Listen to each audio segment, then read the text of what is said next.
Hi there, welcome to Floating in Dreams. This is the Catrice Endless Matte review.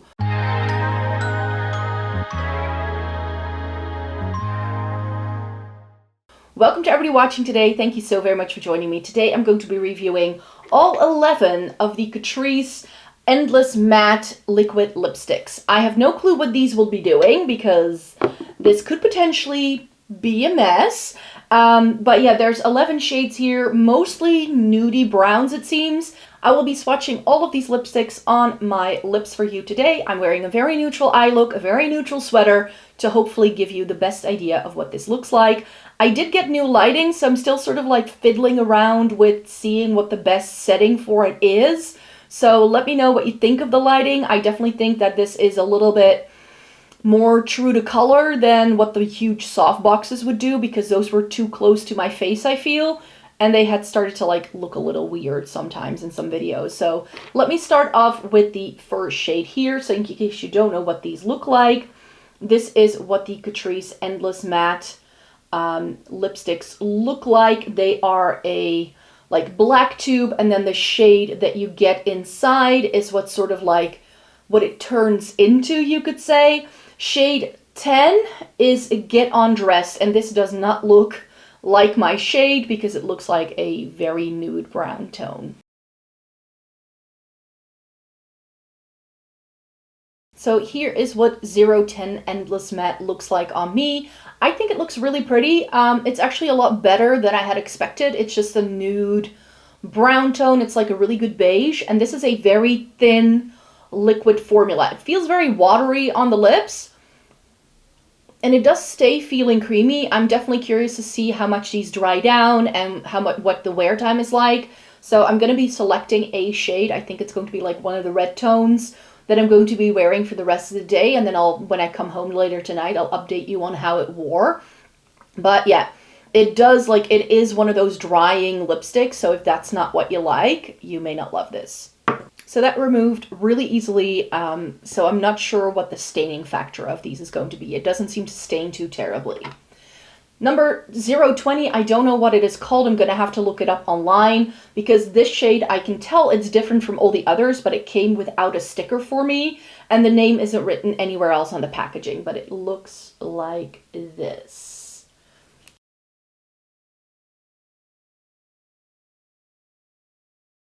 So here's another shade where I feel like, that's actually better than I had expected. It has a lot more pink. It looks a lot more brown in the tube than it does when it's on my lips, so that is lovely.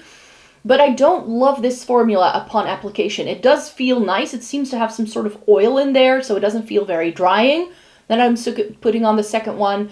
But because of the very liquidy formula, I feel it just goes everywhere, so I struggle to get the pigment to go on evenly, and I have to be very careful where I apply it because it very easily goes outside of my lip line. There's that. But yeah, this 020 shade, it looks really pretty on, but it feels a little like the cap feels flimsy, like it's not on properly.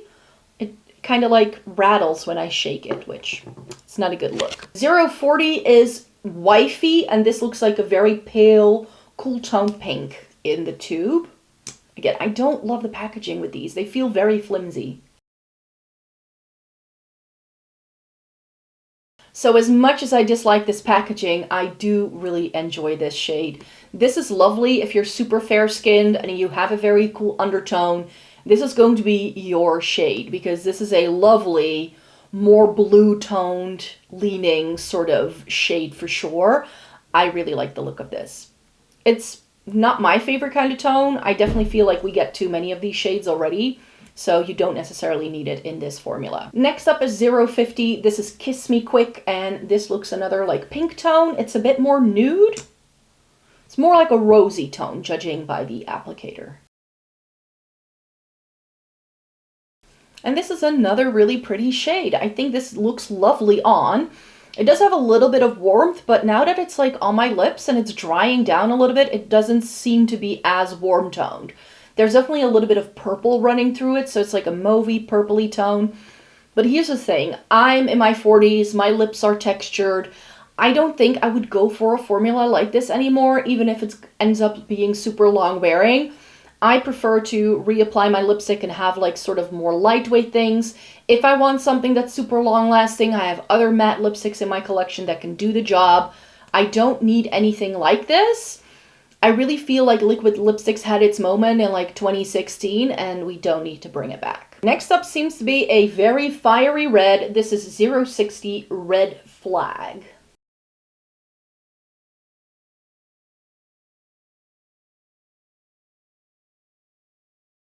So never mind how shoddy of a job I did applying this, but this is a beautiful red.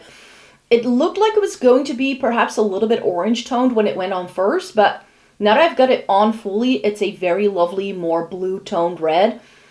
I can't really get it into the corners of my mouth though with this formula, because this formula just ends up sliding everywhere when you're applying it. So I feel I have to be very careful, and I was trying to, like, you can be pretty precise with it, but then I'm pushing it outside of the lip line here and it just got a little bit messy. With reds like this though, if they do dry down and they stay really well, this could actually be a contender of what I need to wear today, because I do have a party to go to later today and I think this can be pretty. So I'm going to leave it off to the side to be a contender, but maybe the final shade can work as well. I don't know what that's going to look like, but so far these shades look really pretty. It's just the formula I can't really get down with. Another red, this is Ciao Adios. This is 070. Looks more orange toned, this one.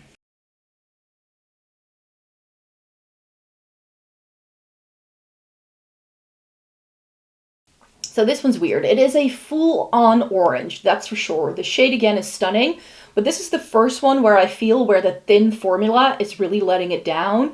It looks a little bit patchy going on, to be quite fair. Once you get there, it looks fine, but I don't think this is going to be my favorite. I have plenty of orange lipstick. I live in the Netherlands. Orange is one of our national colors, so having an orange in your life is a must-have for people like me. But this isn't necessarily my shade, and it looks a little bit strange. It's like it went on super orange, and now that it's drying down, it seems to be more like a coral, and it seems to have more like pink to it as well. I'm not vibing with this one. I really don't. And the fact that it looks a little bit patchy and a little bit sheer in places is also not a good look. Next up is 080, and this is Love Potion. This looks like it could be a berry shade.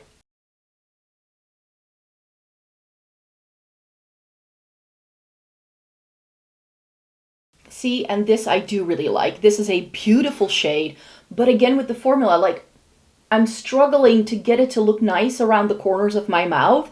That's one of the biggest downsides with this one, I find. The formula is just far too liquidy. It kind of slides everywhere, and especially in areas like this where your mouth presses together, before, like, you're gonna have to sit like this for like a good minute for it to dry down, and then you can close your mouth, because if you do it too quickly, it kind of like spreads into the corners of your mouth and you kind of look like the Joker, which is not a good look. And I sort of struggle to make it look nice around my top lip. My top lip is smaller than my bottom lip, which is why I always start on the bottom. I use it to sort of like transfer the shade to the top lip, and then I like to carve out the shape of my top lip, because I have a very strong cupid's bow and like an actual arch to my lips, so I can't like fill that in. But then it gets really messy towards the corners there because there's just too much product. So this is not a good look, but I do really like the shades. What I have to say though is that when I apply it, every single one of them, they look lighter or more vibrant than when they dry down. These definitely change color a little bit as they're drying down. I'm not sure how you feel about that, but to me, that's not necessarily a good look. I want the color to be there the minute I apply it. You know what that shade just now reminded me of? It reminds me a little bit of Casually Overdressed from the Scandalous Matte line that Catrice used to do, which I feel is a really good dupe for Lisa Eldridge's New Wave. It's this like sort of pinky purple kind of vibe, and that's really close to it, I find. So if you missed out on Casually Overdressed, which is one of my favorite like brighter shades to wear in like the fall winter season, then that could be a good one if you just want the shade. 090 is No Broken Hearts. This looks like another brown tone. The shade selection seems a bit random the way they are numbered, but yeah, it's like a reddish brown judging by the applicator.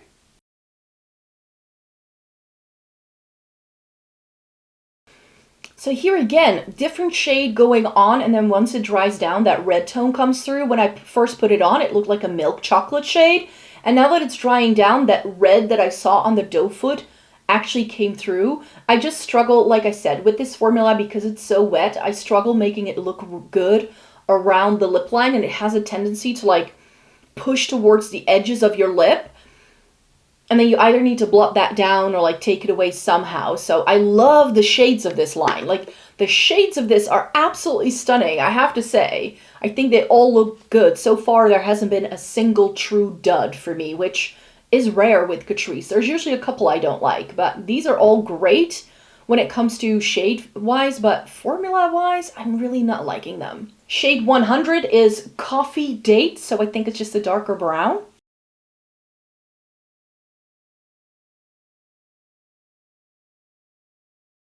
So here is Coffee Date, shade 100. If you love deep dark browns that are cool toned, I think you're gonna like this. It looked almost green when it first went on, but now that it's had a little bit of time on the lips, it's like a true cool toned dark brown. So if you want to keep the dark brown train that is very trending at the minute in fashion rolling into your makeup, then this is nice. Like if I want to go for like a vampy lip, this is actually a really good contender. I don't wear shades like this too often, and if I wear something like this, I wear Lisa Eldridge's Velvet Decade and nothing else.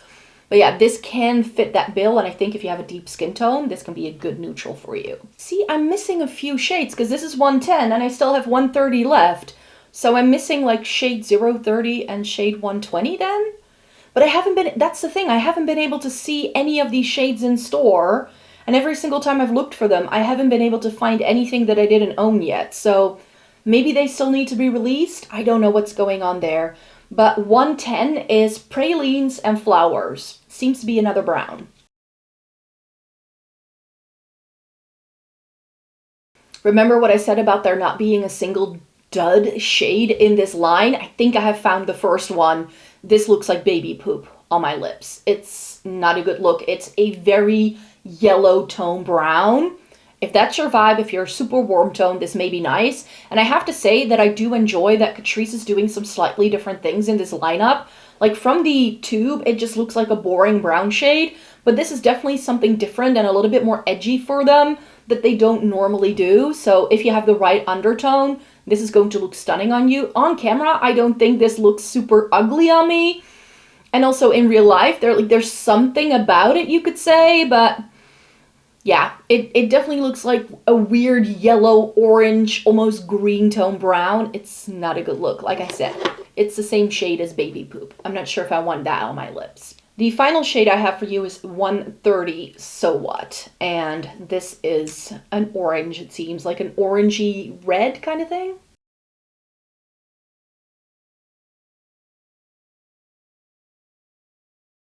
And I didn't do a bad job applying this, and actually, I thought it was going to be more orange, judging by what it looks like in the tube, but I think this is going to be the one I'm also going to be wearing for the rest of the day, because this is reminding me of something like Lisa Eldridge's Velvet Cinnabar, or something like Max Chili. It's that perfect sort of orange brownie red that is great for the fall season, and I think it goes with the makeup look quite well. I will be wearing quite a vibrant dress the rest of the day, though. I'm just wearing this sweater for the video, so I'm going to have to change in a sec, but I think this is going to be nice. So I will be back with you in a sec. For me, it's going to be like 8 hours down the line. I have a party to get to. I still need to have lunch. So this is going to be put through its paces. So we'll see what this looks like at the end of the day. And I'm going to be taking this one with me just in case I need to touch it up. As you can see, lipstick is all gone. I finished doing my makeup around, I think, like 1 o'clock-ish. And it is now 10 p.m. and there's not a speck of lipstick left. I did touch it up after lunch because it started to wear down already. But for a liquid lipstick formula, I've already been telling you how I don't like this formula because of the way it applies. But I can now also tell you that it's not worth it in terms of how long it lasts. It leaves a weird ring on your mouth when it does wear down. It very much wears down in the middle. and then not so much towards the edges as you're eating and drinking, so that's a downside. And I felt it was very uncomfortable in the total dry down, so it really felt like powdery and like very, very drying, so I didn't like the feel of this one. So if you're asking me if these were good lipsticks, I say yes to the shades because those are all lovely, but I say no to the formula. But yeah, this is what these Catrice Endless Matte liquid lipsticks look like. Like I said, I do feel this is sort of like 2016 called They Want Their Liquid Lipstick Back. It is a slightly different formula though, because it's not as heavy as some of the liquid lipsticks we used to get. It's a very thin, watery formula. But that's the thing I don't like about them, because it makes them difficult to apply. They can be very precise for sure, but I do feel that once you get it to like the different corners of your mouth, it can get messy really easily and it travels outside of your lip line. I'm very curious to see how this is going to wear throughout the day. You will have seen that by now if you're watching this video till the end. But yeah, this is what I wanted to chat to you about. Love the shades of these. Don't love the formula. That's sort of where my brain goes right now. So thanks so much for watching this video today. Thumbs it up if you liked it. Subscribe if you want to see more by me. I will be coming back really, really soon, maybe already on Sunday or sometime next week, where I'm going to share all of my thoughts on all of the new Essence and Catrice stuff that I've now tested out that was in their fall winter updates. So stay tuned for that, and I hope you have a really, really great rest of your day. Bye-bye.